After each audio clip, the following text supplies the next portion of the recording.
morning, everybody, and welcome to A Different Perspective. I am Dr. Zach Papendieck from The Wellness Way in Appleton, Wisconsin, and I'm filling in for Dr. Patrick this morning for a pretty special reason, and I've got a nice little reminder right here as to why I'm on the camera and he's not. If you can't see it, this is his wife, Christy. I'm drinking out of his coffee cup, so to start things off, before we dive into our topic for today, I just wanted to wish a happy anniversary to these two lovebirds.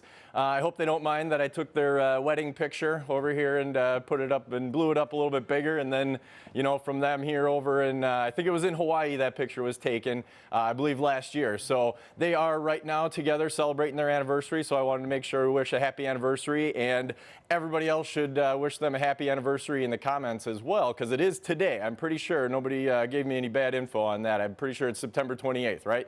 Okay, good. So, diving into today's topic. Oh, before I do that, instead of just having, you know, it's more than just Dr. Patrick and Christy here. It's also the whole family. So I want to make sure we got everybody involved. But yeah, diving right into today's topic, leaky gut. Oh boy, we are going to have a fun time with this one. Buckle up, grab your favorite beverage. And this is something that you guys, we got a lot of details we're going to get into today, because what leaky gut is, I got to take a sip because we're gonna be diving into this one. Ooh, here we go. We'll put Christy right there. That's for you, Dr. Patrick. All right, leaky gut. What the heck is it? Is it even a real thing? You guys may have seen the little preview or the little tease video that I did. I know a lot of people Google this term and hear about it and try to figure out what the heck it even is. And you're going to get a lot of battling information, stuff going back and forth that says, yeah, it's a real thing and here's what it is. And also finding a whole bunch of information saying it's not a real thing. But just the term leaky gut, honestly, it's a silly term. It just sounds funny. This is what I think of when I hear leaky gut, is just this faucet coming from their gut and it's just leaking out. But that's obviously not what's going on here. And whenever anybody has digestive issues, which are extremely common, there's hundreds of millions of doctor visits that are just really revolving around digestive issues. So figuring out what's going on, and even just when I'm talking with patients, I know that common questions I get is, what is in here, or what's over here, or why does it hurt in this spot? And I went into the doctor and told him what was going on. And sometimes people get told, well, it's all in your head. So knowing what the different regions or what it is that we're actually looking at within the abdomen, there's a funny little story I got to tell you guys about. And some of you, I know, well, hopefully all of you have heard this term before, but I don't think everybody really knows what it is. But before I give the whole thing away, when looking at our abdomen, there's a lot of different ways you can divide it up, or just kind of section things off. And anatomically, it's helpful because then you can associate with what structure is in what area. So whether it's the simple one on the right there of just dividing it into 4 quadrants, and we've got these 4 sections that really are just encompassing a few different organs in each one, that the little bit more, we'll call it detailed one here on the left side has got 9 different regions in it. And there's these 2 terms up top, which if you guys can't read it, it says the right and left hypochondriac region. Now that word, hypochondriac, I know lots of people have heard this word before. And if you've ever been called a hypochondriac, you probably took offense to it. So what is a hypochondriac? Most people know this is somebody who seemingly makes up something that's wrong with them, or they always think something's wrong with them. And where the heck did that word come from? Well, like Dr. Patrick likes to do, let's break it down, let's define it. What does that word actually mean? Hypo means lower or under or less than, all of those kind of the same thing. So hypo, what is chondro or chondriac? Chondro is actually an anatomical term for cartilage.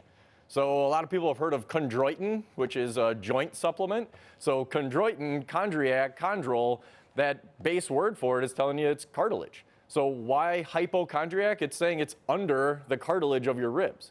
So hundreds of years ago, lots of people had issues in this area and they couldn't find anything wrong with them. Or they thought, well, that's something to do with those organs, but we can't see anything wrong with them. So knowing that region is the hypochondriac region, that person was a hypochondriac because it always seemingly hurt in their gut, but they couldn't find anything wrong with them. So guess what? It's all in your head.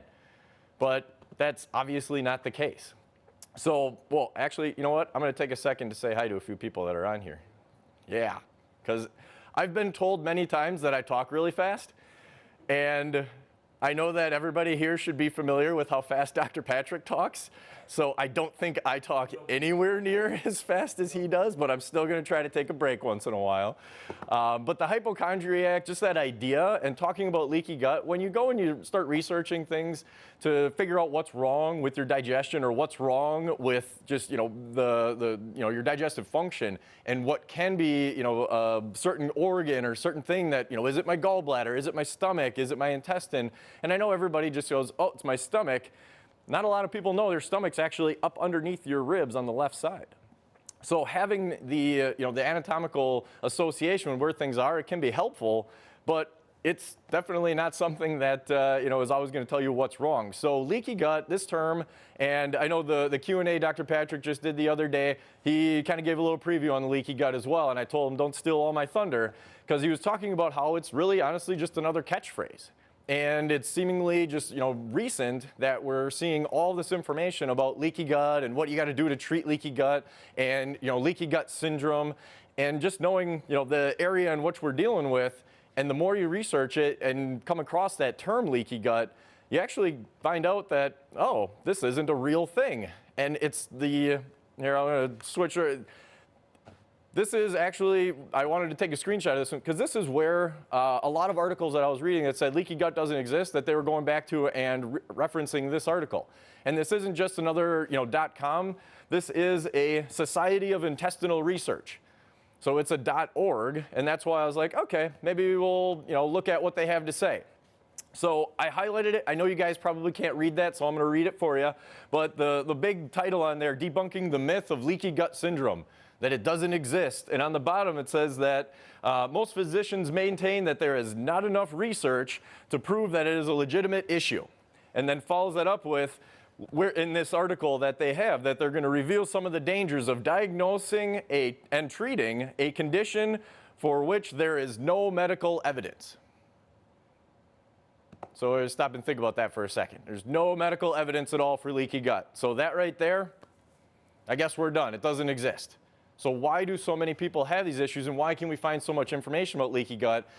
And then often when finding the information about leaky gut, the next thing that you usually see is somebody trying to sell a supplement that treats leaky gut.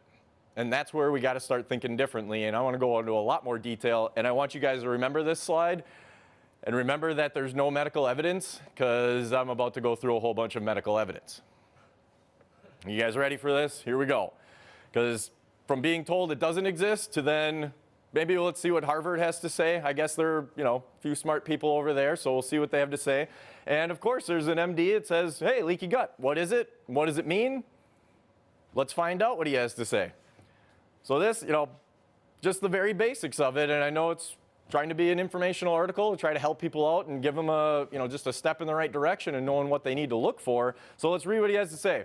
I highlighted the fun part. A common initial step some practitioners take is to remove foods that can be inflammatory. There's a novel idea. Let's get rid of foods that are inflammatory. I like that idea. And that could promote changes in the gut flora. So good bacteria, bad bacteria balance in our GI, that's important. I know that's common knowledge. Awesome to be able to see, that's what they're starting off with. So what does he say? Among the most common, so removing these foods that are inflammatory, among the most common are alcohol. I'm going to pull Dr. Patrick here. Hold the phone. Since when is the most common food that can cause inflammation? Alcohol. That's not really a food. So I like where we started, but now we're going a little bit sideways. Processed foods, certain medications, and any foods that may cause allergies or sensitivities. Wow, if only there were 60 plus clinics across the United States that kind of focused on a lot of these things. Forgive my sarcasm, there may be a little bit more of it coming too. But to just say, common triggers here are alcohol and processed foods. I know a lot of people when they have digestive issues and they have a lot of processed foods and alcohol is a part of their life, often those are things that you think about, well, maybe I should stop doing the things that I know are bad for me. So it's kind of an obvious one. Smack you in the face, say, all right, wake up call. I'm going to quit all the fast food and completely cut out all alcohol. And guess what? That's a great step in the right direction. But the certain medications thing, and I'm going to bring this up a little bit later as well, but honestly, you guys know a lot of these antacids and ibuprofen, aspirin, and the impact that they have on our gut lining, that we know that if you take a ton of ibuprofen, it's going to thin out your mucus lining. It's going to actually create ulcers in the stomach. So having something that disrupts your stomach lining and disrupts the barrier of your GI, obviously that's not going to be something that's going to be helpful for your digestive health in general. So I like what they have to say, and it's a great start in the right direction, but you still need more information. And even just being told by the Harvard website that leaky gut is something that's common and you need to get rid of all the junk, awesome. That's basically every diet on the planet. Get rid of the junk is step one of almost all of them. And that's why a lot of people can have some success with different diets or different things, but it's long term that we're really thinking about. That the short term is great to get rid of the junk, but where are you going from there? What is it that is specific to you versus everybody else? So having that idea that we've got some information from Harvard, awesome. Let's see what our National Institute of Health, the National Library of Medicine for the United States, has to say. So you go to that, they call it Medline Plus. It's all the health information, different disease information, normal anatomy and physiology information. There is a ton of information on this website. And when you look for leaky gut as a disease in the list of all the conditions, so all the digestive system topics that are listed below this graphic, there's not one word about leaky gut on there. So again, we're right back to, well, it doesn't exist. So what are we supposed to believe? What is it that leaky gut is and isn't? What's normal physiology? That's always where I like to go back to, and honestly, normal physiology I know is often the last thing that gets talked about when figuring out what's going on and what's wrong, because we think we're so far away from what that normal physiology is. So we're going to go into some really great detail, but I'm going to start off pretty easy and knowing what normal is and what leaky gut, honestly, leaky gut, the other term, or it's actually, I'm going to go back one slide here. It's actually in the first sentence there. Intestinal permeability. Now that term permeability means things can get through. So in there, and it's in quotations because it's maybe not a real thing possibly, that it says altogether increased intestinal permeability. So does that mean that intestinal permeability is a normal thing? If you Google things long enough and find out about leaky gut, you're like, oh man, if things can leak through, that's a bad thing. But if you start looking a little bit further, you find out, well, things are supposed to be able to get through.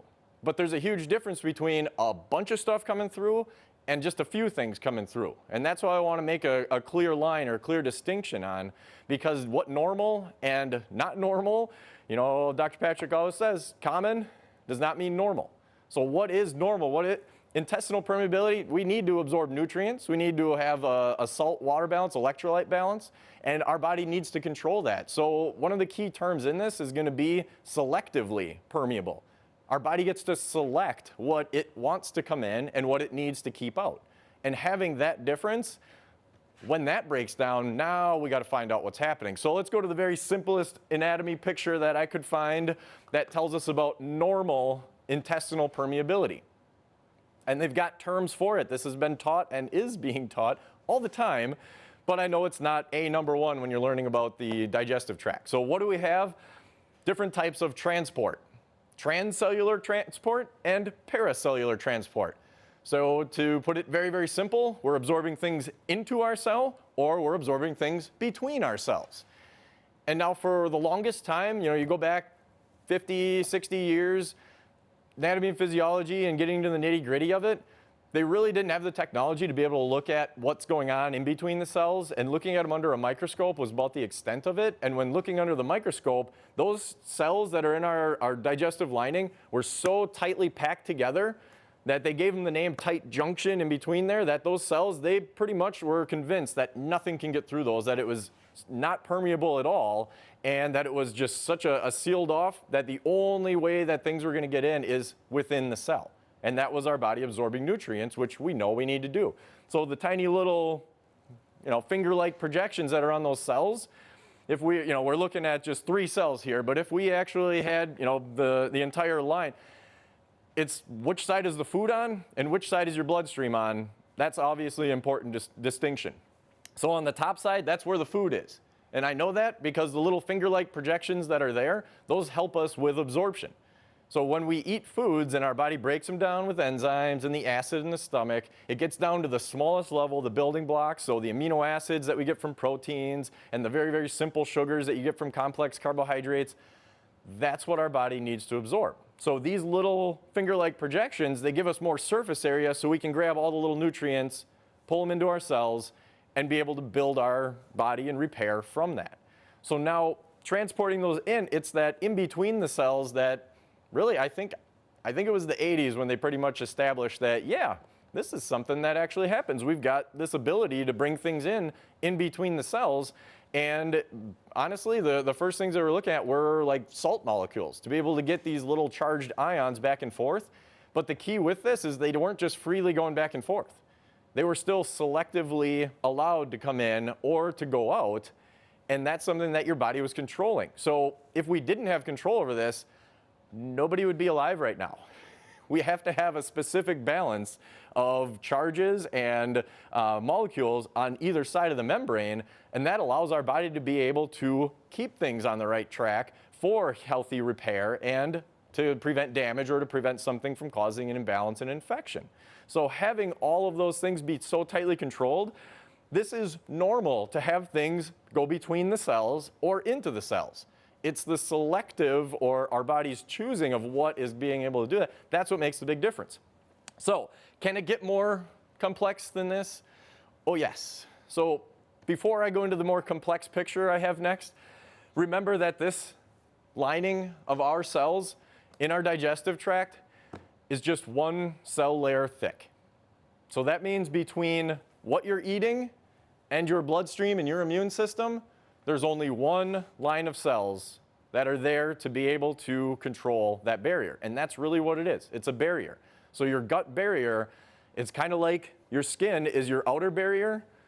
Your skin has a lot more layers than your digestive tract. And having that be something that is exposed to the outside world, honestly, our digestive tract is just one big long tube that is exposed to the outside world. Anything and everything that you eat or put into your body is the environment interacting with your cellular lining that it needs to decide what's an enemy and what's a friend and be able to pick and choose who's going to be able to come in. So having that distinction, yes, it can get much, much more complicated. So are you guys ready? Here we go. So first things first, let's get oriented. Instead of being side to side, this picture, and I'm going to show you a lot of different pictures of how this is actually going in and out, but the cellular lining now is vertical. And what you'll notice is there's a lot of different color cells in here, but still, how many layers thick is it? Still one.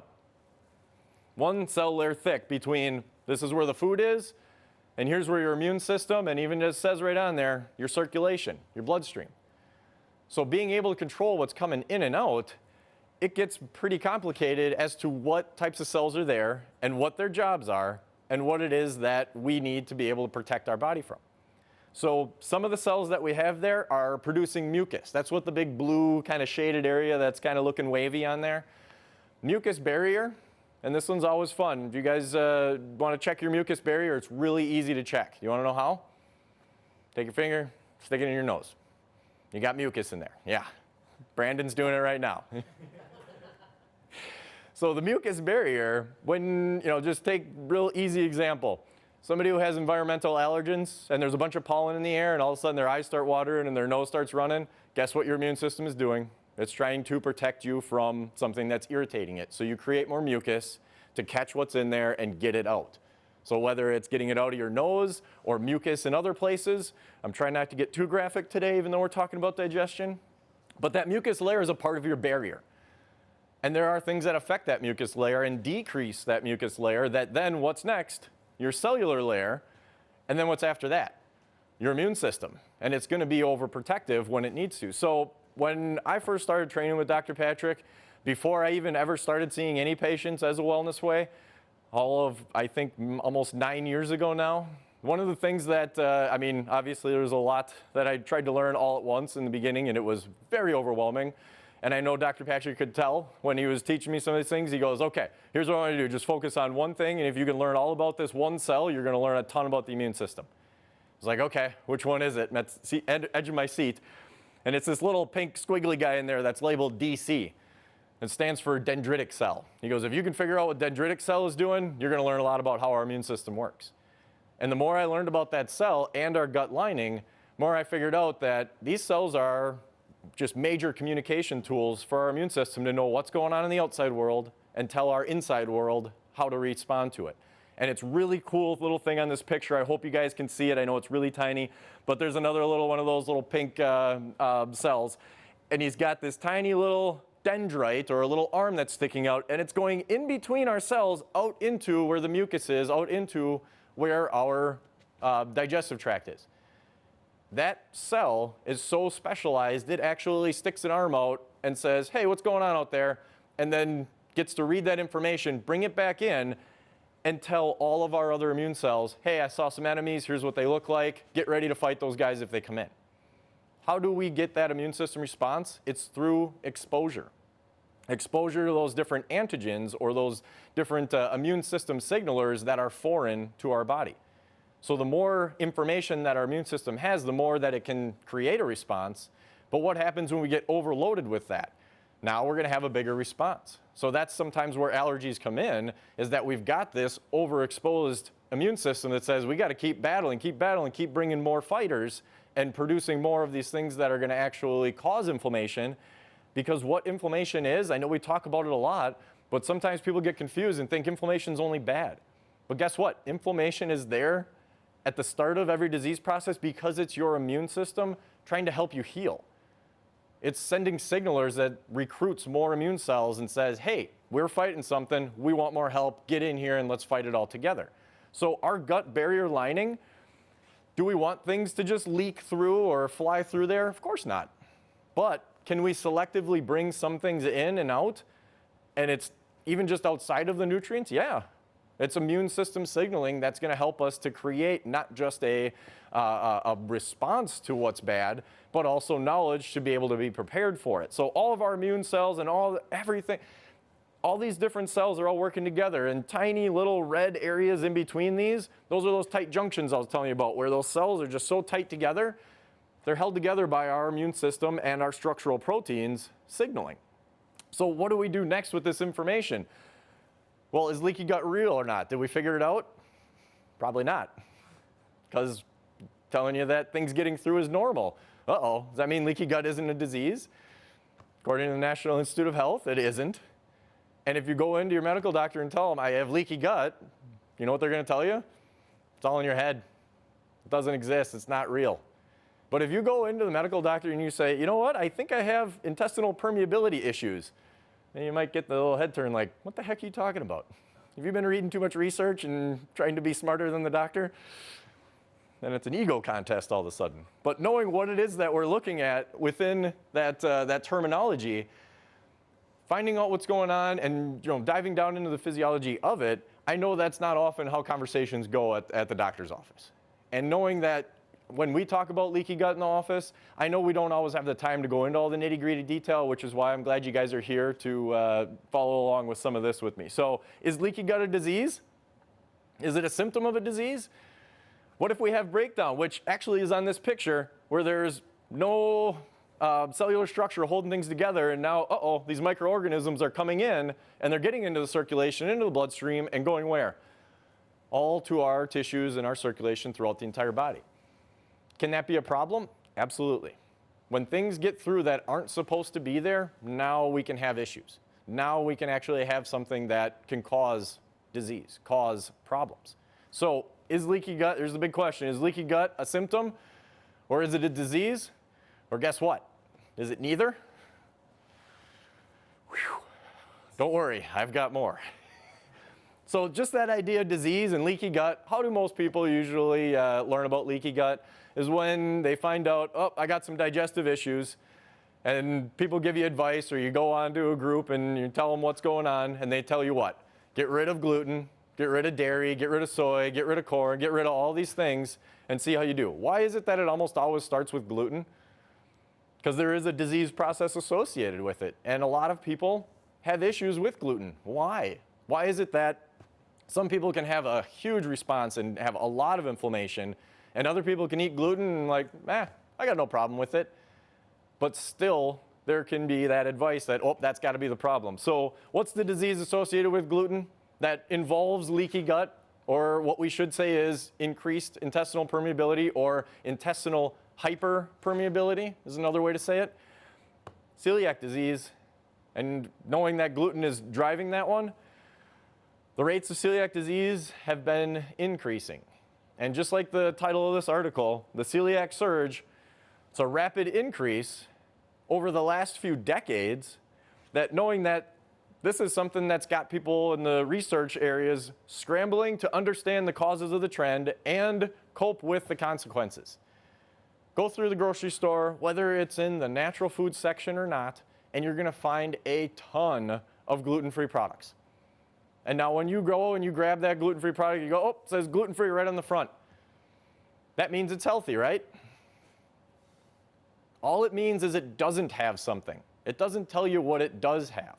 So something that says gluten-free, it doesn't mean healthy. But can that be something that can be a step in the right direction to taking away something that can irritate your digestion?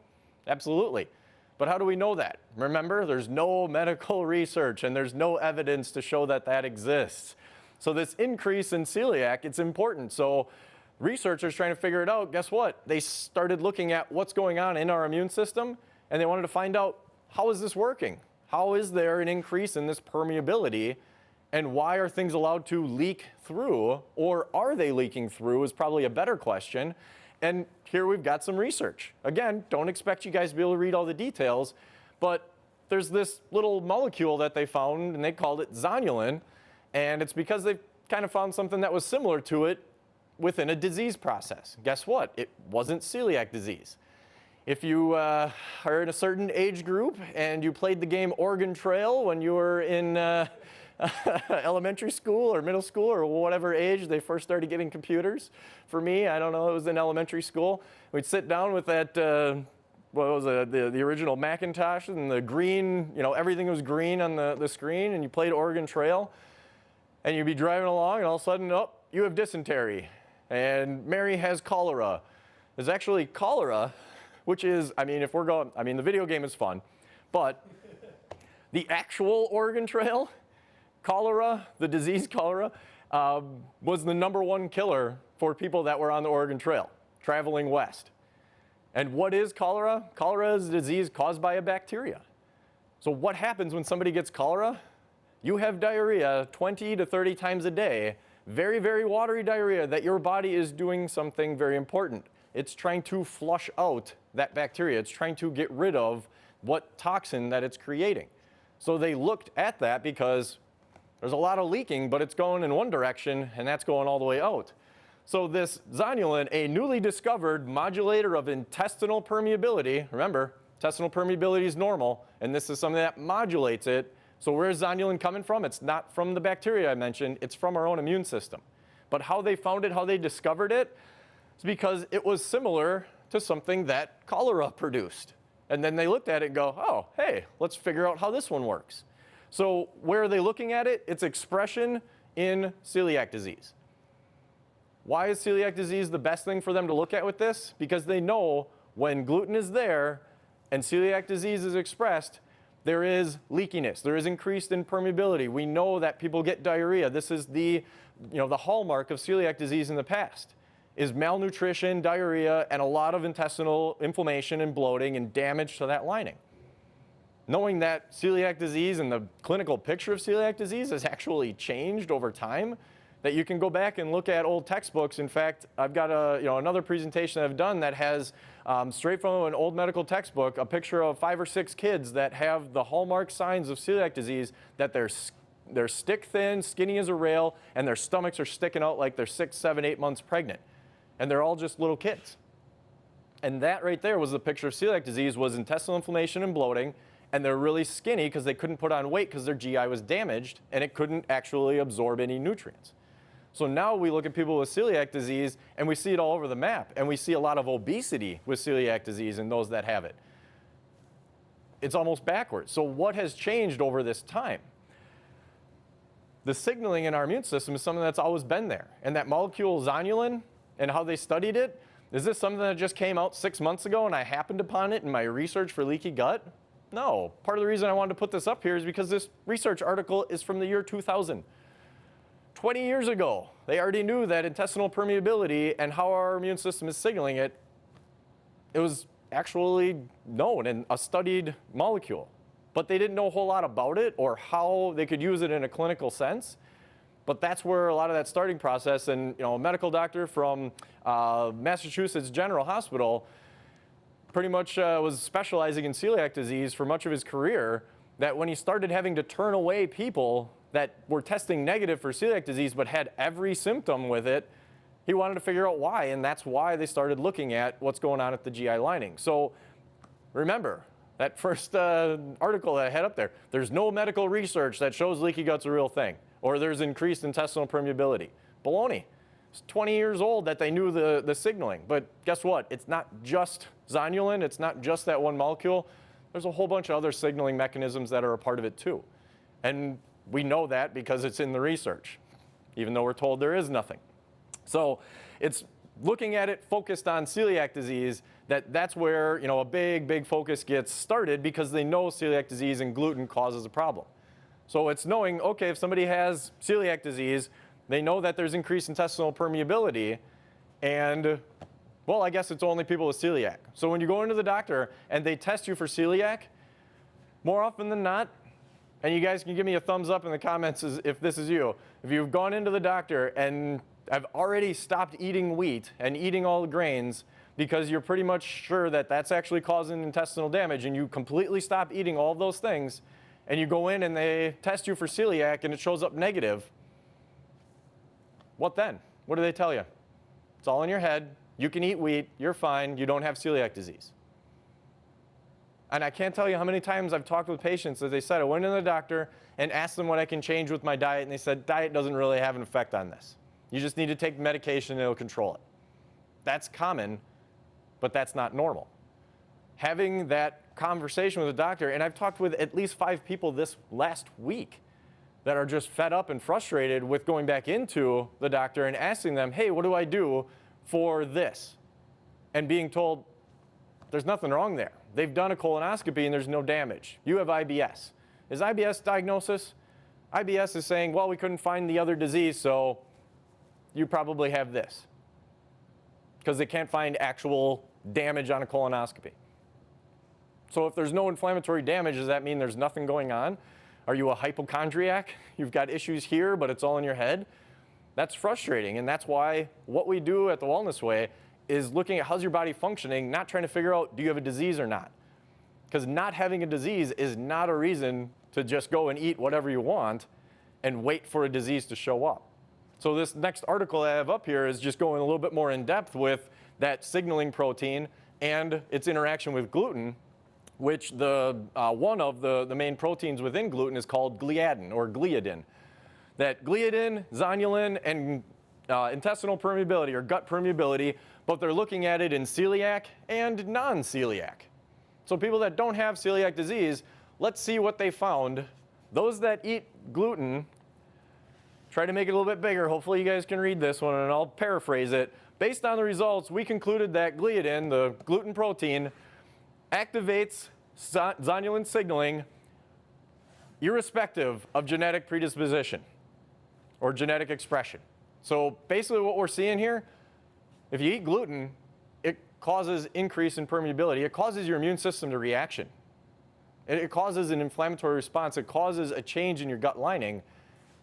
Whether you have genetics that predispose you to celiac, whether you have celiac or not.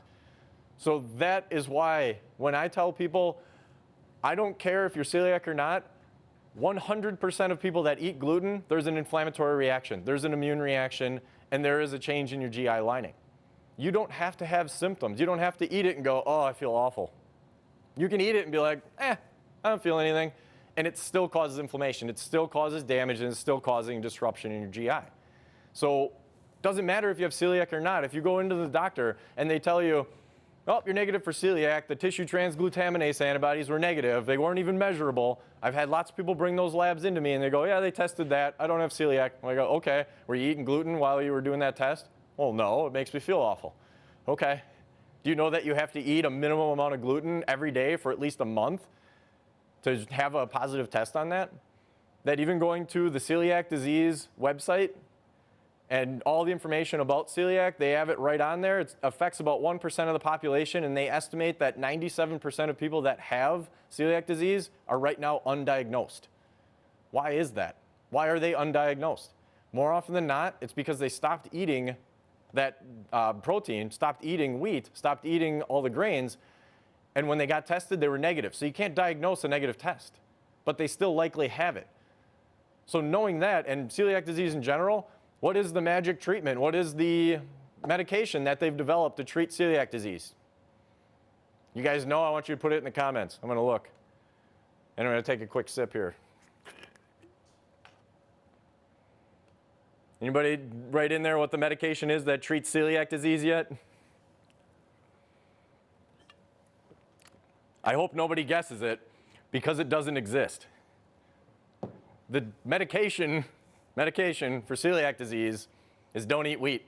That's it. So what happens when you don't eat wheat? You don't have the trigger, your cells heal, your body goes back to normal, and what do we do then? You get a negative test and they tell you, oh, that's fine, you can eat wheat.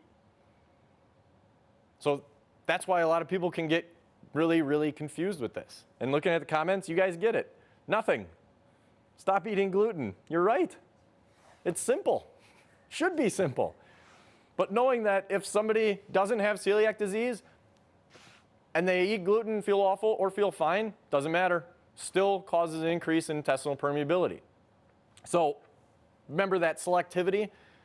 It is something that's still selective. Your immune system is saying, nope, there's an enemy. We got to fight that, and here's how we're going to do it. The cholera, remember I told you what happens with cholera? Lots of diarrhea all day. It's because all the cells are separating and your body is flushing all this water into the GI to try to flush out that bad bacteria. It's an immune reaction. When we eat gluten, this happens, but on a much, much smaller level where those cells separate and your body is trying to flush those out. That's why the old clinical picture with celiac was intestinal inflammation and a lot of diarrhea. Because your body was saying, hey, there's a protein or what looks like a bacteria in here that's a bad guy. We're going to fight it. We're going to flush that sucker out. Now people with celiac disease even can get constipation. What's the deal with that? It's an immune system issue. So having that idea that no matter who you are, regardless of genetic expression of autoimmunity, it leads to an increased intestinal permeability to macromolecules or proteins or things that are able to get through that really shouldn't. And it's the longer that you do this and expose yourself to gluten and that protein gliadin every day, that keeping on doing it, you're keeping on damaging it, and eventually you will have a change in your immune system that your immune system says, all right, I can't do this anymore, I'm sick of it. And it's going to start attacking different things. Is it because the body made a mistake? Not even close. Your body doesn't make mistakes. You do. You stress it out. And don't worry, we'll get to stress. Because I know we're going to try to just blame gluten for all this, but that's not, this is just how they learned about it and knew that, yep, here's something that's going on. So let's go a little bit further. This one, I didn't even highlight anything in there. It's literally just to go back to remembering there's no medical evidence for this. But they're just talking about different receptors that our immune system has, that when it sees this, it responds to it.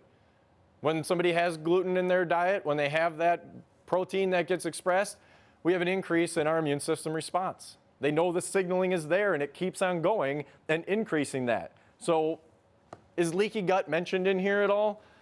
That term specifically? I couldn't find it. But there are a lot of articles that now are using the term leaky gut in their research. Why? Because they know people are looking for it. Research articles, what do you usually see if you guys are nerds like I am and are trying to find as much research as possible? Almost always right to the side of where the article is, it says a little link there and it says, buy this article, $40. Honestly, that $40 or however much they're charging for the article doesn't go to the authors. It goes to the publishers. So a little trick I learned through all of the years of schooling is that if you look at the names that are on there as the authors and you track down which school they're associated with and you send them a direct email and say, hey, I was just doing some research and wanted to read your article. Can you send me a copy of it? The authors will send you one directly in the email if they aren't crazy busy. But I've actually emailed authors and said, hey, can you send me that one? Because they don't get a cut of the or what the publisher gets. So when it says buy this for $40, don't do it. Just ask the author, hey, I really like your article. Can I have that? And they'll say, yeah, sure, why not? I don't care, because they aren't seeing the money anyways. They already got paid, hopefully. Research is not a lucrative type of job. So signaling, we know it's there. We know it's something that's important.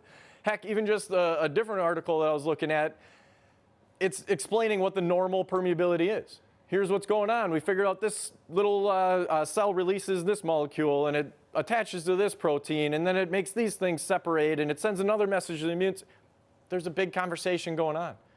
It's judging what's bad, what's good, and trying to figure out what is it that we need to let through and not. But remember, there's no medical evidence. There's no research that shows that this happens. That's ridiculous. So the part that I highlighted down here is just talking about how those signaling mechanisms that they've identified, there's a huge, huge, huge increase in them with inflammatory bowel disease, active Crohn's or active ulcerative colitis. What are those? Digestive issues, yes, but they're autoimmune conditions. So when there's our immune system attacking our own tissues within the GI, what's triggering it? What's the mechanism? What's going on in there? For those that have ulcerative colitis and Crohn's, are they told don't eat gluten? Not by their medical doctors, because they don't have celiac. But if they eat it, will it trigger inflammation? Will it trigger damage? Absolutely. And it can create a flare-up. It can create an increase in the damage. So often, those that have IBD, they make their own choice. And they say, I don't want to eat that because I don't want blood in my stool. That's a pretty easy decision. But if we don't have a symptom response with it, guess what? I still don't want you to eat it. It comes back to what that physiology is. So you guys want another way to look at how this works? Believe me, there is plenty of research out there. Lots of ways to visualize it. So here's our cellular lining. Once again, how many cells thick is this? 1. Which side is the food on? Where the little finger-like projections are. And this is actually part of what I was talking about before, the illustration. This tiny little pathway here, it says pore pathway. There's tiny little pores. They're still controlled by those junctions in between, which is what all this little mess is there. And it says that it's letting salts through. Good.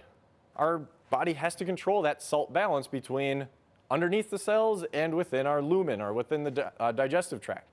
So we've got things that are allowing little things to get through, and then we've got one next to it with the dotted lines that says, hey, if you guys can see that's dotted lines, it says, hey, we've got some bigger things in here that some of them are bad guys, some of them are good guys, but we're not sure. How are we going to be able to tell that? Well, let's get our immune system involved. And underneath that cell lining, there's a type of that dendritic cell I mentioned earlier with the little arms that are coming off of it. So it starts to learn that information and starts to release things that not only are telling our immune system what's going on behind it, but it's also telling our cells what they need to do. And there can be a normal response to separate those cells to allow things to leak through, but honestly, a lot of it is grounded in our body trying to flush things out, not allowing things to come in. And when there's a lot of things that are allowed to come in, now we're going to have some damage. Now we're going to have some problems. And leaking through is an easy way to communicate that, easy way to talk about it. So leaky gut, if we all had leaky gut in the truest sense that everybody thinks it is, where everything's just leaking and passing back and forth and all this stuff is going into your bloodstream, we'd all be dead already. It's not possible for your whole gut to be completely leaky and porous. You would die of sepsis. There would be bacterial infections in your blood and everything in your body would shut down. Multi-organ failure. So leaky gut, it's not black and white. It's not everything's leaking or nothing and it's like the bathroom tiles with grout and nothing's getting through. It's not one or the other. There's in between and it's your immune system response and normal physiology that gets to pick and select. Now when we have things that damage that continuously, can we have breakdown and can we have much more expression of disease? Oh boy, yep. And there's lots of research even though they tell you not. So remember Crohn's, colitis, celiac disease, what do those things all have in common? They're all autoimmune conditions. They are all immune system related. And saying that they aren't related, especially when it comes to what can trigger them, gluten just being one of many things. It's the gluten that one, honestly, most people, actually, I should say all people, have a choice. You have a choice to eat gluten or not. And sometimes it happens by accident where it's like, ooh, I didn't know that there was gluten in that food because you didn't get to pick the ingredients. Those things happen. It doesn't mean that you have to give up after you have a little bit of gluten. If you're actively going out and trying to find things that have gluten and saying, I've been doing so good with my diet, I'm going to have all this bad stuff, that's on you. That's what we call job security. You get to make a choice, and especially in healthcare, that's what I think we need more of is choice, and also not always just being the victim. That's why I bring up the genetics in that example. That it doesn't matter if you have the genetics for that autoimmune disease or not, it still causes damage. It still causes inflammation, and gluten is something that you can either not have or have. It's up to you. That's not up to me. I'm not going to follow you around all day and just slap bread out of your hand. I just don't have the time. So we know how this stuff works. It's when it goes completely uncontrolled, holy cow. Now we can have problems, and it's that, just the association with autoimmune conditions that's so darn important. More research. Remember, there's no research, no medical evidence. Here's some more. Leaky gut. See, now they're using the term in the research, and this is from the journal Frontiers in Immunology. Leaky gut as a danger signal for autoimmune diseases. Because what they've found, because they're taking it from, kind of getting the cart in front of the horse and going, all right, here's all these autoimmune diseases. Let's turn around and look at those autoimmune diseases and see, do they have a change in the gut lining? Do they have intestinal hyperpermeability, leaky gut? And what's the differences between those? And now, when somebody has one type of autoimmune condition, is it possible that they have an increased chance for another? Start with celiac disease. Those that have celiac disease have a huge, huge increase in risk factors for developing Hashimoto's, thyroiditis, autoimmune thyroid. So those that have autoimmune thyroid already, Hashimoto's, you need to stop eating gluten. And it's not just because we're trying to prevent you from developing celiac disease.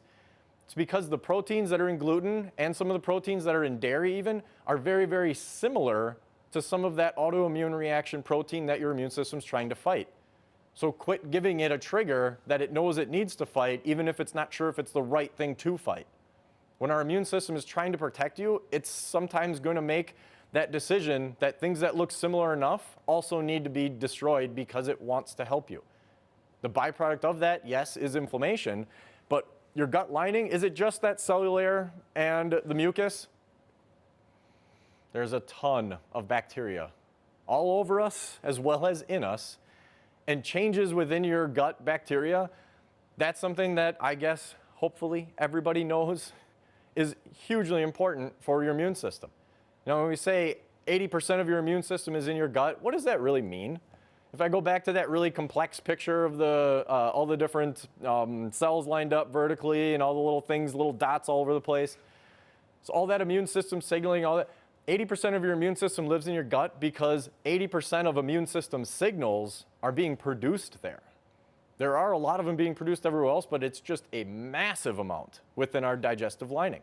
And it's the immune system interaction with good gut bacteria that the intestinal balance, the intestinal bacterial balance between good and bad bacteria is something that can be affected by eating gluten, can be affected by environmental toxins, can be affected by medications, can be affected by stress.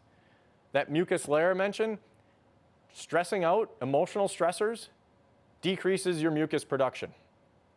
This is simple high school science. Fight and flight, stress response, what's the opposite of fight or flight? Rest and digest. So when people are stressed and there's anxiety and there's a lot of things that are always pushing into fight or flight and adrenaline mode, what do most often those people deal with? They can't sleep and their digestion is thrown off. That right there is the simplest concept. When the body is stressed, rest and digest is going to suffer.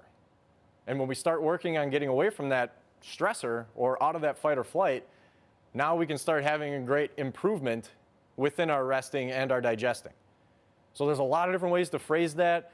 It's why, finding a wellness way anywhere across the country, we're all speaking the same language. We all know that this is what's going on. But sometimes the short way to experience this conversation is there's an imbalance You have leaky gut, we're going to try to get things back on track. Doesn't mean that even us, part of the Wellness Way, saying, oh man, we're talking about a fake disease.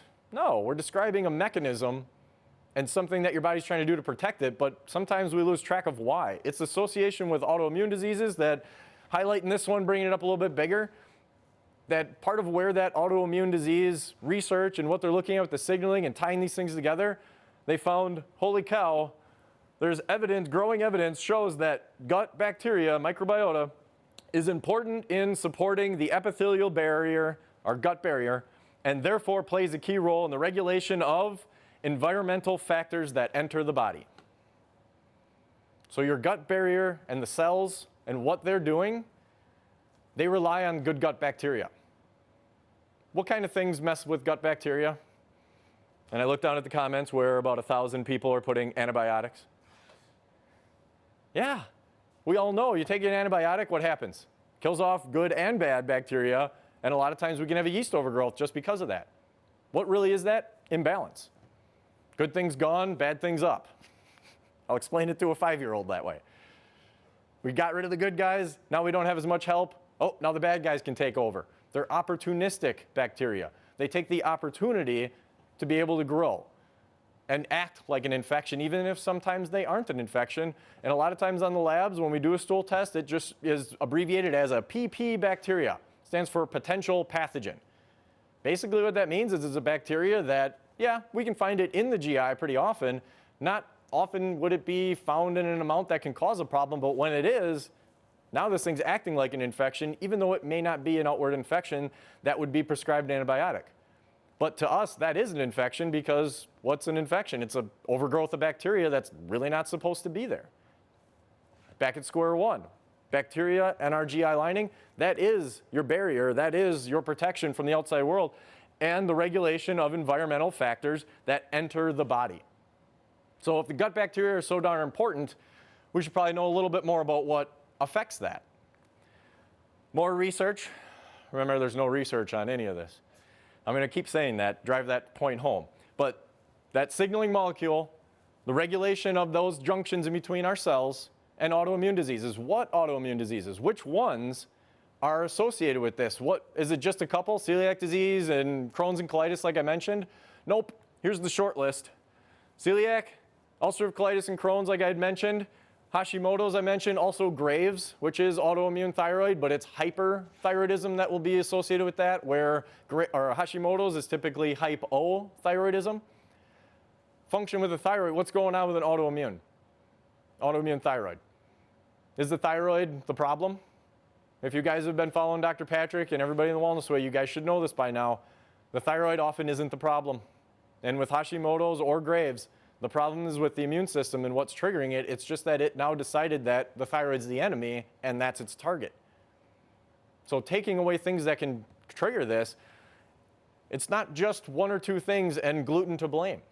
But what our immune system reaction is afterwards, that's where the importance is. So how about this second one, type 1 diabetes? You guys know what they used to call it before they have to now call it type 1 diabetes? It was juvenile diabetes. But what really are we talking about? It's an autoimmune condition, remember?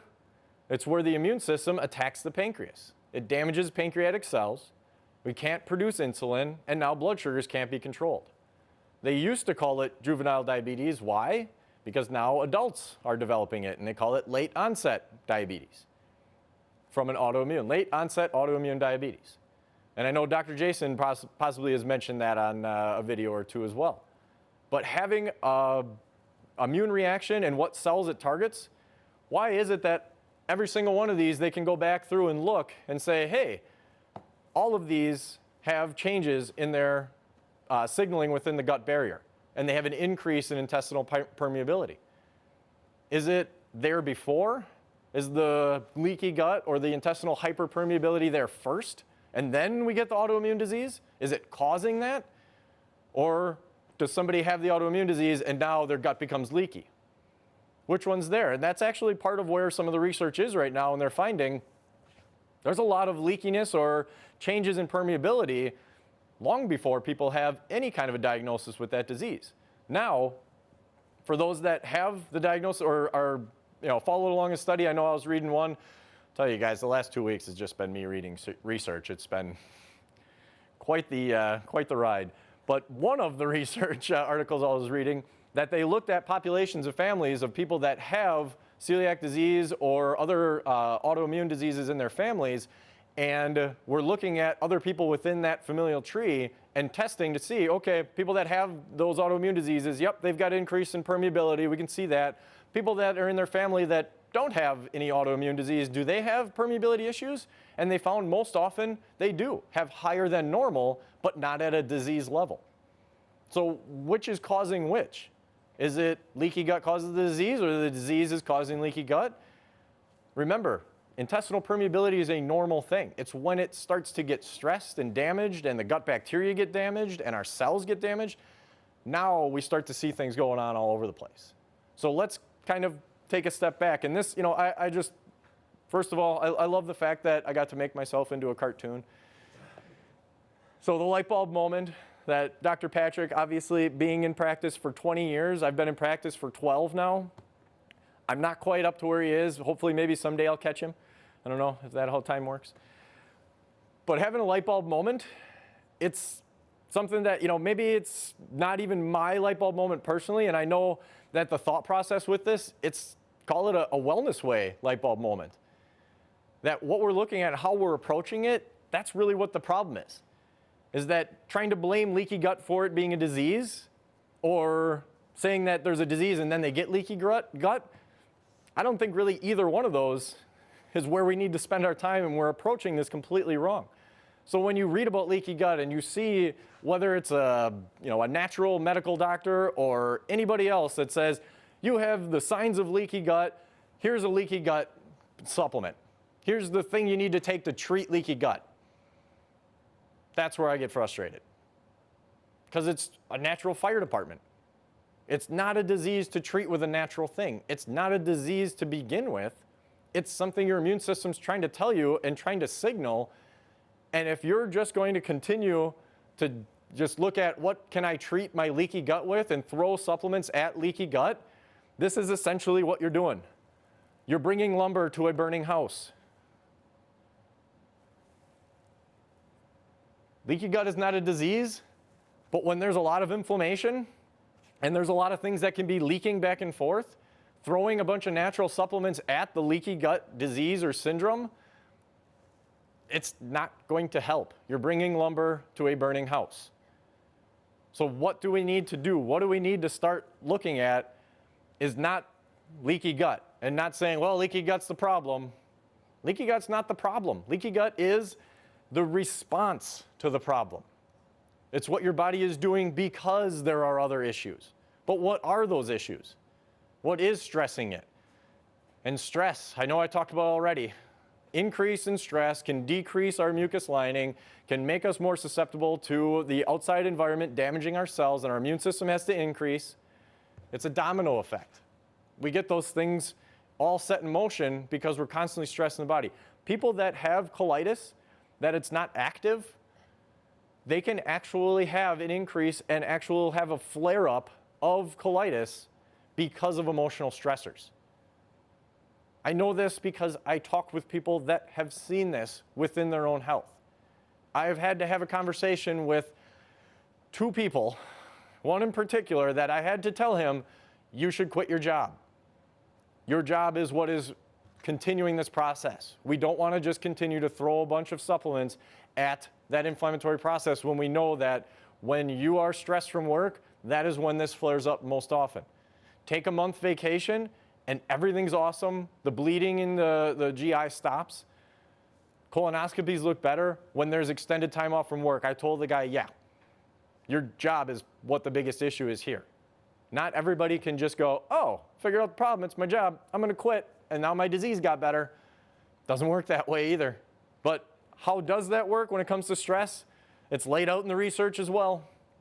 This is the fun little, call it a diagram example, and just the domino effect that we can see. Increase in stress, the little brain over there, neuroendocrine response, so things that damage our nervous system, stress damages your nervous system. Long-term stress damages your nervous system. Your nervous system and your hormones need to respond to try to solve what that stressor is. And it's through that stress response, increase in fight or flight, decrease rest and digest. So what happens? Neuroendocrine response, and you continue to stress out, and then you eat a bunch of processed foods, eat a ton of gluten, eat all kinds of fast food, and now that decrease in mucus combined with an increase in permeability, now we're triggering our immune system and really pissing it off.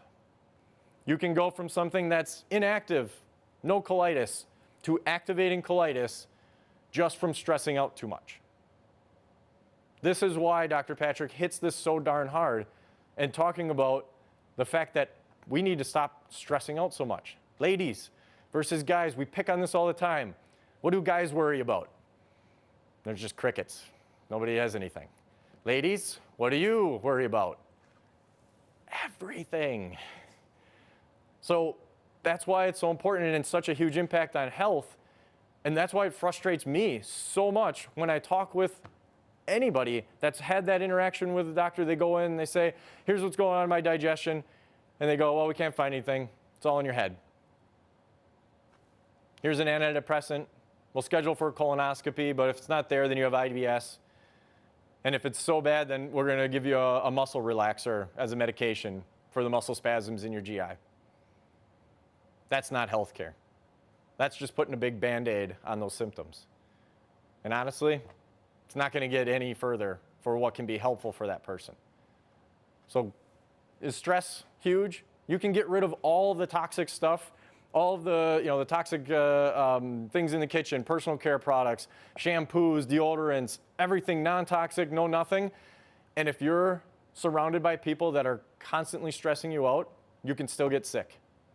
So here's my fun little reminder for that. I like all of my products, like I like my people, non-toxic. Toxic people will make you sick. And sometimes you need a necessary ending from those. And being able to separate yourself from that, I know there's a huge increase in health. I told you there's other people I've talked with about their job being the main stressor and how they just can't quit it. Some people can. I had one just lovely, lovely lady, just super stressed about work all the time. Hormone issues, digestive issues, knew that stress was the biggest component, but knew she couldn't do anything about it, so she wanted to try to do everything else possible. And then about 4 months into care, she had the opportunity to quit her job and start her own business. And just in that thought process and the preparation for it, she came in, she's like, I've never felt better in my life that I've quit my job and now I'm starting a business and it's something that I love. And she was scared to tell me that she wanted to discontinue her care at the office, thinking I was going to be mad at her. Guess what? That was awesome. I gave her a high five, I gave her a hug, I told her this is a great thing. I can't wait to follow up with you and see where that's going with your business. Because it's something that she loves, she had a passion for. She was getting rid of toxic things that just happened to be a work environment and other people. It's hugely important, so do not forget about that. Okay, you want another picture of how this stuff works? I won't spend too much time on this one. But again, the gut, our cellular lining, how many layers? I'm gonna hammer this. We gotta be able to have that be something that's protecting us. But why this one's important is this is one of the first pictures Dr. Patrick ever gave me to study, to look at what's going on in the GI and how our immune system reacts with it and then what happens next. And it's the bigger picture on here, that's the same picture, I just zoomed out now, that on the right side, if you can see it, it might be a little bit light, but there's a big brain over there.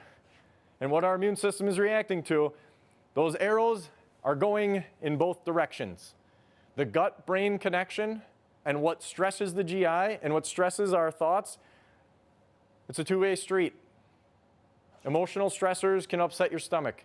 Things that you eat and are exposed to in your digestion can cause mood issues, can cause ADD, ADHD, all kinds of emotional anxiety, depression. Holy cow, the list can go on. So knowing what affects that gut lining, remember what the research says, we know there's things that increase it, whether it's gluten, changes in gut bacteria, so medications, ibuprofen, and other things I mentioned, like antibiotics, how they screw up our gut balance and our gut barrier, that's what gets us into that step. So the increase in celiac disease and the number of cases that have been seen in the hospital, I told you that celiac surge has just been going up and up and up. And what this is looking at is about 1990 to 2010. So just looking at a short amount of time where we see an increase in it. It's going all the way back to 1950s, 40s and 50s that they have old tests that they were looking at going, barely anybody had any signs of celiac. It was such a small population or small percentage of the population. Why is there a huge increase? Is it because testing has gotten better? No. There's something else going on. And I know it's real tiny, but the yellow is increase in cases of celiac. The black line, glyphosate or Roundup being applied on wheat. So is there something that Roundup or those pesticides has for a role to play within what's going on in our GI? Maybe we should look at that one a little bit more. Because we know celiac is important, but why is there a huge increase when we've been eating wheat for hundreds of years? Has the wheat changed? Yes. But what else has changed to create this huge increase? Should we blame genetics and everybody play the victim? It's like, oh, can't do anything, it's just my genetics. That's how I got celiac, I didn't do anything.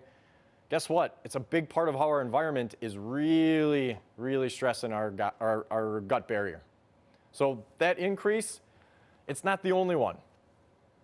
The top two for environmental factors that screw with our immune system and mess with our gut barrier, vaccines, and this fun little guy Roundup, which those two being the top two.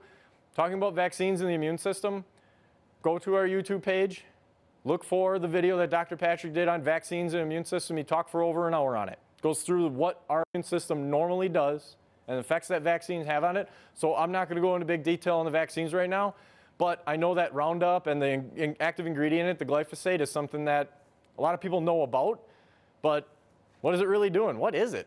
How long has it been around? It's actually been around since 1974 is when it was first patented. And you know what it was patented as?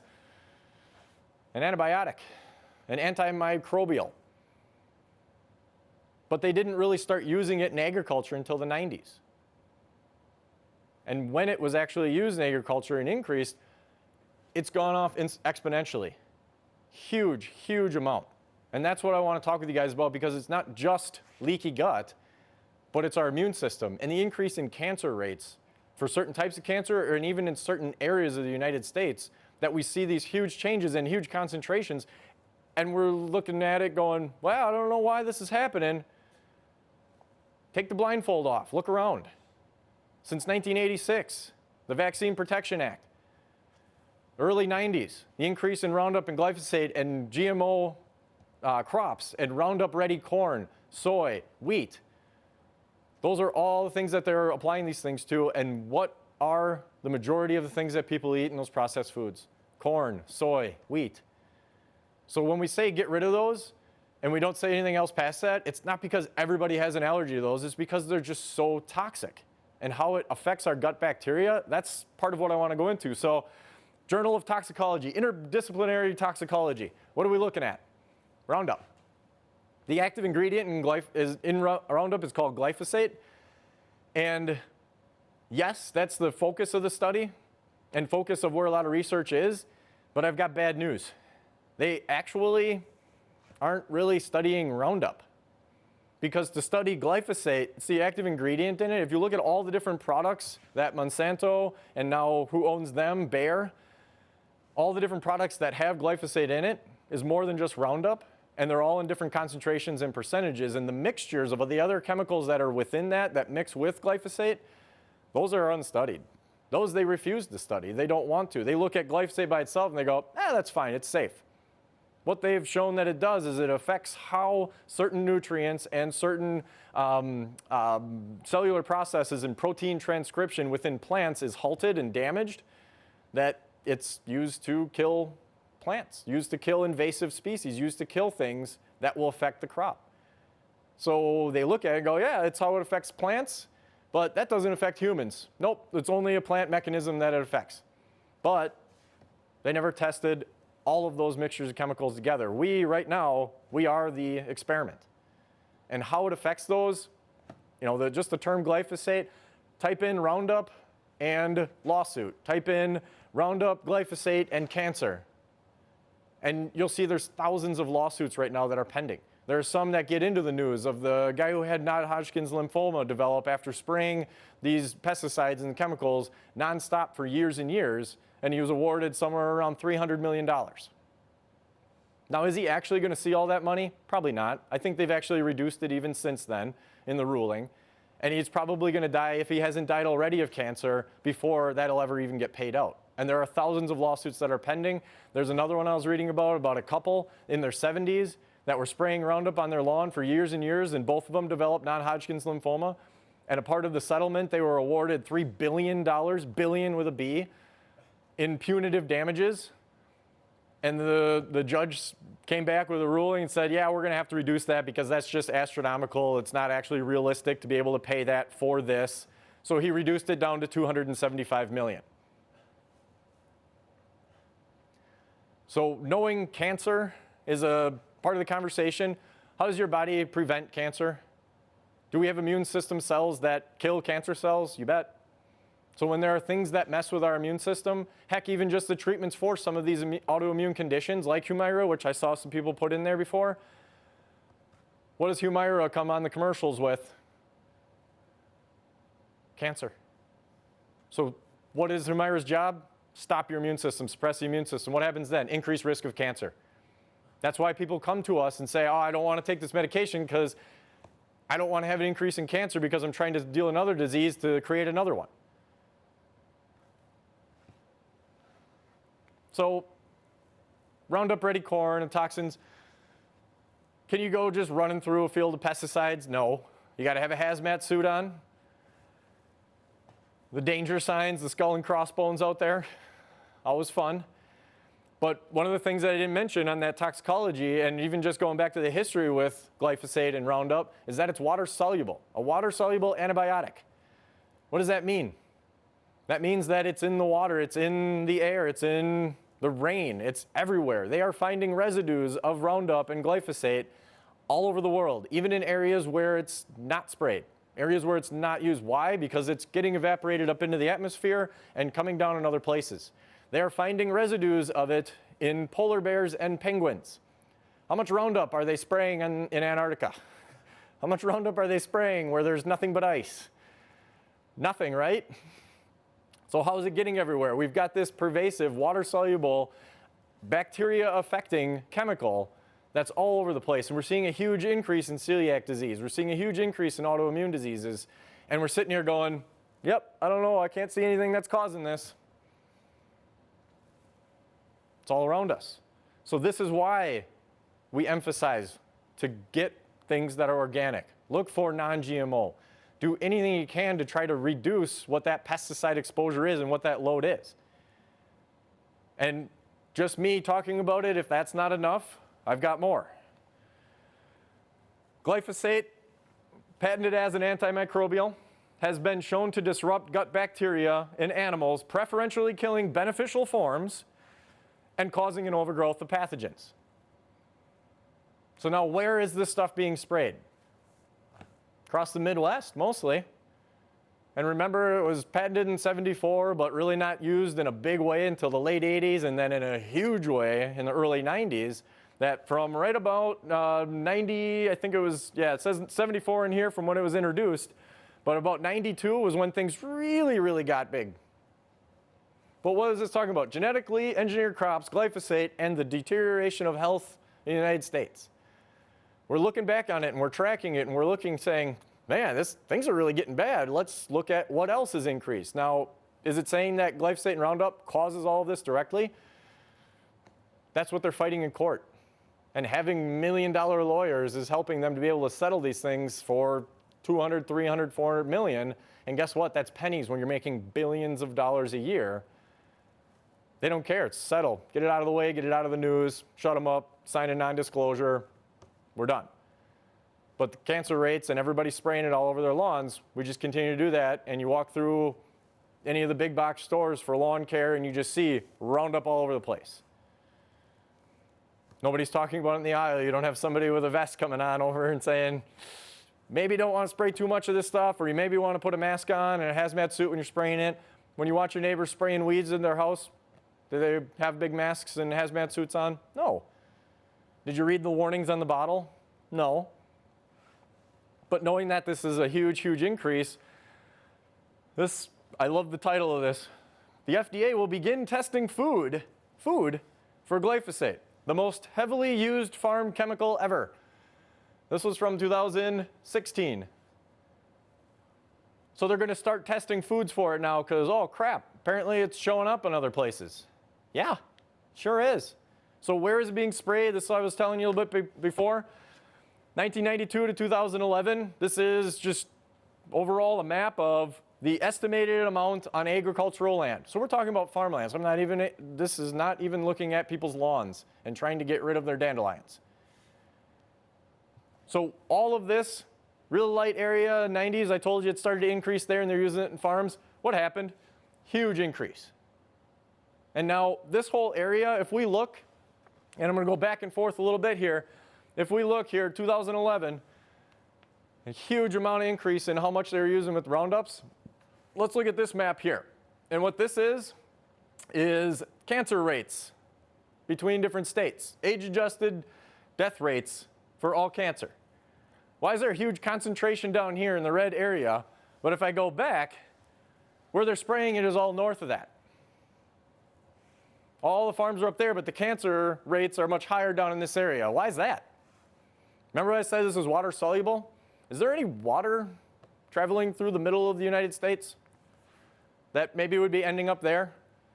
So this fun little map right here are all of the tributaries and all of the rivers and everything that feeds into the Mississippi River. Take and spray everything all across that entire area, and all of it, give you a visual, goes down into one spot. Kind of an eye-opener, huh? But then you walk around in your neighborhood and you see these little signs. Pesticide application, keep kids and pets off of here. Why? I thought it was safe. We could drink this stuff, right? It only affects plants. So now knowing that that huge amount that's sprayed and that it's water soluble and that it's being found in foods, and we know that it damages gut bacteria, it's screwing with our immune system. It's making it so that other things, even just healthy foods, can cause inflammation and damage in our GI and open us up to autoimmune conditions and open us up to having leaky gut, things leaking through. But really it's damaging our signaling pathways and our body's trying to communicate and go, how do we correct this? Let's just try to fight everything that's coming in. Immune system's trying to protect you. It's not making mistakes. So the picture on the right, that's my yard. It's a whole bunch of dandelions in it. I posted this picture on Facebook. Actually, this one's from a couple of years ago. And I posted a picture with a caption that says, the dandelion crop is looking good this year. Hope my neighbors are proud. And it's the only one on the whole block where there were dandelions. And I hope some of my neighbors are watching right now, because when I see those signs in the yard, when I let my dog out, I had to make sure I shortened up the leash so that he wasn't getting anywhere near where the edges of the yard was. Because I didn't want him going through there. Why? Well, the sign told me not to. But it's because I know a little bit more of what's going on there. So dandelions, you can eat the dandelion greens. Heck, we have dandelion root as a Wellness Way herb. There's great benefits for these things. But if you spray them with a bunch of chemicals, is that something you want to eat?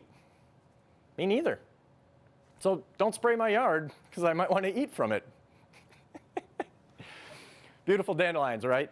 So being able to eat those dandelions, if I was experiencing leaky gut and I was like, oh, I heard that dandelion greens is good for my digestion. It's something that can help me and be anti-inflammatory.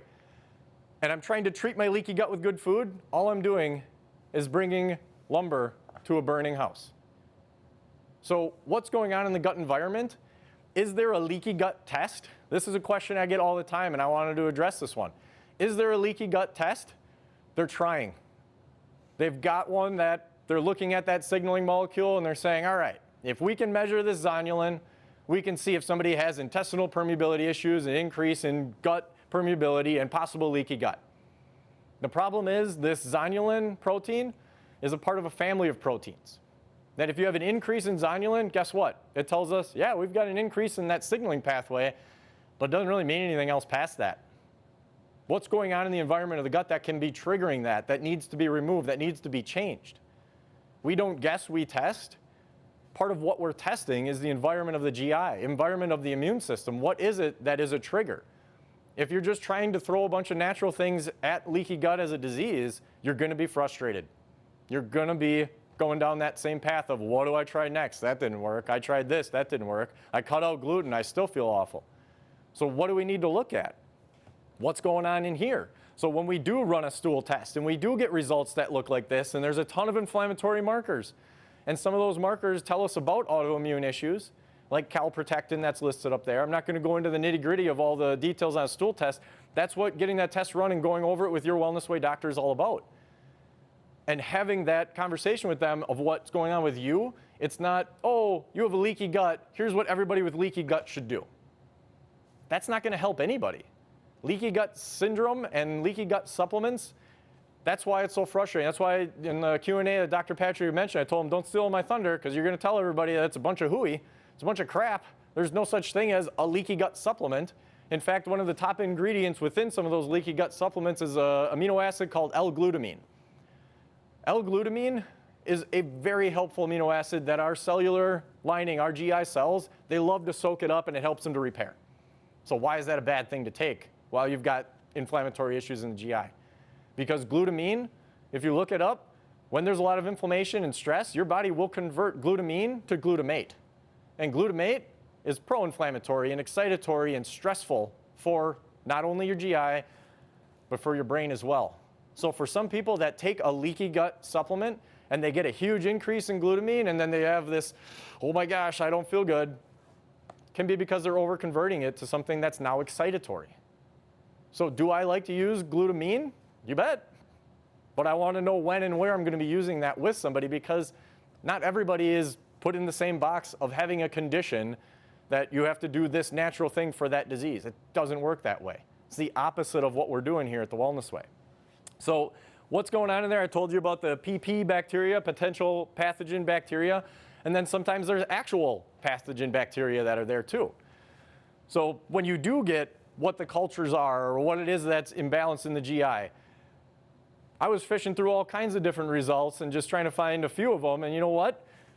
Everybody's so different that there's not a perfect picture of here's what it looks like. What it looks like is imbalance. What it looks like is the immune system trying to send a message and say, do something different. I'm still struggling. You cut out gluten, but it still didn't stop that signaling. So all of these different types of things, the additional bacteria are kind of the ones that I talked about before as being opportunistic bacteria. They're taking an opportunity to overgrow, or in this case, be an actual pathogen. Do you think that's going to disrupt the gut barrier and cause damage and tell the immune system fight, fight, fight? That's its job. It's what it'll do. And if we try to just throw some natural supplements at that without addressing what is actually going on and just trying to look at it as a condition of leaky gut, you're going to go in circles. It's going to be frustrating. So knowing what some of these tests are looking at and those inflammatory markers, it's a way to see what's your immune system doing. Not do you fit into this condition and that's you now. You are not your diagnosis. You are not your condition. Your immune system is unique, and what it can fight against is unique. Heck, that's why when we do a food allergy test, they can look so different with different people. Guess what? This person, when they were eating dairy, they know it made them feel awful, but they weren't reactive to it. But some of the proteins in there, when their immune system's already overreactive, it's not so much of an allergy to a certain thing that it is an imbalance within the GI, and the immune system now is stepping in. So having a lot of different food allergies that are both in the IgG and IgE category, what's that telling us? That all this food caused all the problems? No. The immune system is trying to react and trying to protect, and what it's now reacting against are things that it's getting exposed to or things that it thinks that are the enemy. And when somebody eats this, in this case, this young lady was diagnosed with autoimmune condition before coming into the office, and we ran food allergy test. Is that something that I sat down with her and said, yep, all these foods cause your autoimmune condition? No. This is a part of how her immune system is now trying to adapt while it's stressed. So testing it and making changes, and then what's the next step? Retesting. seeing where the immune system is changing, what else we need to do to continue to help that process along. Not try to cure leaky gut with a leaky gut supplement. It's madness trying to do it that way. So, more testing. Again, autoimmune thyroid. Is it likely that this person has some issues within their GI as well? Yeah. But does it fit the exact picture of every other person that has immune system issues, whether it's multiple sclerosis, type 1 diabetes, celiac, Crohn's, colitis? Saying that all of them are leaky gut or none of them are leaky gut, neither of those things is right. The focus on it being a disease is wrong. And we've got to start thinking about it differently. So having that process and just that, that thought process going into it, I hope I didn't overload everybody with all the research, because it just kind of bothered me a little bit reading that, going, no medical evidence. Well, maybe it's because you just tied to the fact that you're not wanting to call it a specific thing and recognizes that as a diagnosis code that an insurance company will pay for. Guess how much that matters to me? Guess how much that matters to really anybody in the wellness way, if you've got a diagnosis for a specific condition or not. Not trying to be mean. I know Dr. Patrick, he typically will be not giving a crap about being mean, diagnosis or not. It doesn't matter if you have a diagnosis for a specific disease. What your immune system is doing can still be unique within that, and what you need to do can be different from another person who has the exact same diagnosis. It's not all the same. Fun stuff, right? How are we doing on time? Whew. Only an hour and a half? Man, I wanted to try to go at least 4 hours with Dr. Patrick being able to be trying to compare to him as the time. Yeah, try to get as far along as I can. Oh, man. So, all right, let's say hi to a couple people, because I see we got comments just flying in here and over 100 people watching right now. But just knowing, it's getting the eyes open and just, seeing those maps. What the heck do we do next? Is it possible to be 100% toxin-free? I love asking people that question, because the answer is no. You can't be 100% toxin-free. But what can you do? Make a choice to eliminate or avoid or get rid of what you know is something that can cause problems. Whether you have a symptom to it or not, whether you have a disease that's associated with it or not, that doesn't matter. The next step on it is knowing what's going on within your immune system, within your body, and testing and seeing where we're at with that. That's the important part. So what are other things? This is always the follow-up question. That's why I wanted to see where we're at in the comments, because I know it's the follow-up of, okay, what do I do? Here's a little quick summary of some of the things that I mentioned. First things first, if you go to the doctor and they say changing your diet won't affect any of this, leave, find a new doctor. So stop listening, that's their opinion. I love it. I have countless times that I've talked with people and they said they went into their doctor, asked them what they should do with their diet, and they said diet has nothing to do with it. They went home, changed their diet anyway, made changes to get rid of processed foods, cut out gluten, dairy, soy, whatever it might be, cut out as many things that they know that are going to be toxic or processed, and they felt better. And they went back into that doctor and they told them, I cut all these things out and everything got better. And I'm increasing just where my energy is, my sleep's getting better, all these things are great. And you told me that had nothing to do with it. I think that's hilarious. That somebody would want to go back into the doctor just to yell at him and be like, told you I could do it. That's great. I want that. Because when you go in and they tell you it's all in your head, and I've had patients get it prescribed an antidepressant because of a digestive issue, and they told them, it's stress related, take the antidepressant, that'll help your gut. What's some of the top side effects for antidepressants? GI disturbances. We're going in a circle. The gut, the brain, they're communicating. Serotonin, selective serotonin reuptake inhibitors, serotonin, 95% of it made and stored and released in the GI. Over 50% of dopamine is produced in the GI. The other 40% of dopamine, that's 90 of it. Another 40% of dopamine is actually produced by the kidneys. What role is the brain playing in producing these things? It's responding to them. Getting a gut feeling is a real thing. Having stress affect our digestion is a real thing.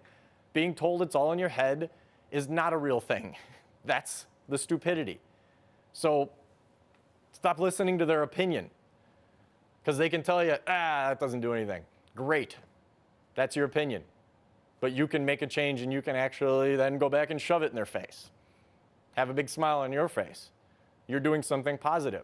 And often if you've got a good medical doctor that you can have that conversation with and you tell them, I'm gonna make changes, I did make changes, I have improvement, and they say, that's awesome, keep doing what you're doing, I wanna see that you maintain those changes, and they're encouraging you, those are the doctors I like.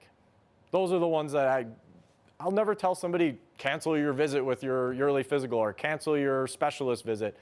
Go into those visits, talk with the doctors, find out what their take is on it, know what their opinion is. It doesn't mean you have to follow it and it's their way or the highway. It doesn't work that way either.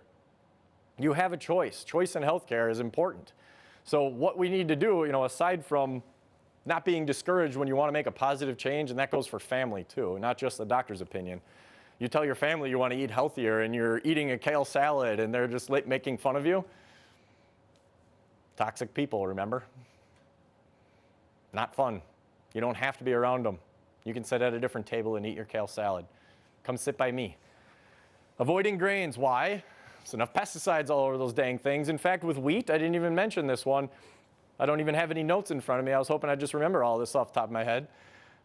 Wheat often isn't going to be non-GMO for them using it. Often they use the Roundup or the glyphosate or any of the pesticide things that they spray on it at harvest time because it desiccates it, it dries it out, makes it easier to harvest. Corn and soy are the ones that are the highest amount with GMO and pesticide application, but often with wheat and a couple of other grains, they are just spraying it on there, honestly, to kill it, make it easier to harvest. So there's residues that are still there. So where it's made and stored, so things that are certified gluten-free, like oats have their own structural protein in there that's similar to the gluten in wheat. But when you have something that says certified gluten-free oats, non-GMO, it means that it wasn't exposed to the wheat or the barley or the rye that typically are containing those higher amounts of those, not only pesticides, but the gluten-type proteins, that you're taking away some of those triggers. So gluten-free and organic, knowing what some of those terms mean, and I know, we talk about them on a regular basis. It's why trying to get rid of all grains, it's a good start. Takes away a lot of those triggers. So avoiding soy products, avoiding dairy, avoiding alcohol. Remember that was all the way from the very beginning when Harvard said the common foods that are inflammatory. Number 1, alcohol, as if it's a food. Stop using lawn pesticides. Get those dandelions growing real good. Make me proud. Send me a picture of your yard with all kinds of weeds all over it, because that's how mine looks, and I could care less, because I don't want to put my dog outside and wonder how much he's getting exposed to out there. So yeah, that's the fun with the lawn. Stop using ibuprofen for everything. Antacids go right in that conversation. Aspirin, antibiotics.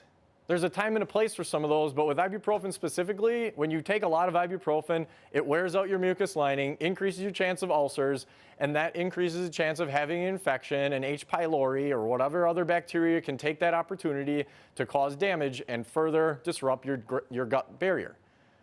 If you take ibuprofen and it helps your pain, if you take ibuprofen and you get a decrease in inflammation, it's very, very likely that that cause of inflammation is from things you're eating. Really smart person told me that one time. Might have been Dr. Patrick. Ibuprofen, the pathway that it works on, yes, it's an anti-inflammatory. It's a non-steroidal anti-inflammatory, NSAID. Steroids also disrupt the gut bacteria and take away from your gut barrier. So things that are given as medications that disrupt the gut lining and the gut barrier, they're going to actually cause more and more problems. So stop using ibuprofen for everything. Why do I have eating fiber and roughage up there? Because that's basically food for bacteria. They like eating things that we can't digest. Our body doesn't make enzymes for certain dietary fibers. The reason that fiber is a good thing to incorporate in diet is because it actually feeds bacteria. They have the machinery to break those down, and their byproducts for the beneficial ones help to heal our GI. They test for those within our Wellness Way panel for the stool test. They look to see what are the beneficial byproducts. What's the gastrointestinal microbiome look like? The balance that's in there. So that one that's on the bottom, actually second from the bottom, reduce mental stress. Got to hammer that one again, because that one can be fit in with the bottom just the same as me talking about a stool test. Getting tested, finding a Wellness Way doctor. knowing that the test that we're looking at, that's what helps to know what's going on with you. Because if you're just going to Google these things and you're just going to go back and just say, all right, I've got this, and I need to take this supplement for this leaky gut, it's going to heal it, you're going to be frustrated. Get tested, find out what it is that your immune system is doing and what you need to be doing next. Because what does Dr. Patrick say? You need to stop listening and start learning. What do you need to learn about? Yourself in some cases, your own immune system, your own body's response. And stop listening to people that say, hey, you just need to take this supplement for leaky gut, and learn why it's there in the first place. And stop bringing lumber to a burning house. Because if you start learning about what's going on, now you can take action steps and make some progress and help yourself to get through. And unless you start thinking differently, you're going to be stuck right back at square one, getting frustrated again. And that's why we need a different perspective when it comes to leaky gut. Thank you, everybody, for jumping on here this morning. I hope you guys learned at least a little bit and I didn't overwhelm too much. Give me a thumbs up a thumbs up and some green hearts if you've got some dandelions growing in your yard and that you're proud to post pictures of them on Facebook just like I am. And yeah, even throw some in the comments. I'd love to see them on there. And just knowing what gluten is, and even just the fact that gluten itself causes issues. There's no such thing as a healthy amount of gluten and a healthy grain. Let's get those things out of there and get a different perspective on what's going on with your health. Have a great rest of your day, guys. We'll see you next time.